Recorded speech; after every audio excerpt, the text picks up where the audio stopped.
মালিক রে, আমি বড় পাপী, আমি বড় গুনাহগার।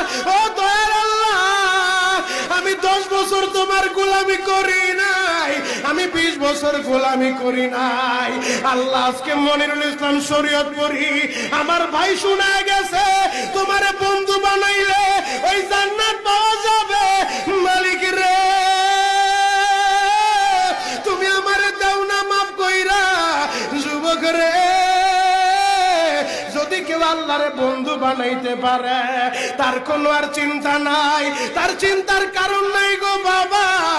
এ যুবক ভাইরা, দাড়ি পাকা বাবাজিরা, সবাই আমার দিকে একটা নজর তাকান। এই যে দেখেন আমি হাতের ভিতরে আহারের টিস্যু দিয়া কাফনের মতো একটা দৃশ্য বানায় ফেললাম। এমন একটা কাপড় আপনার শরীরে একদিন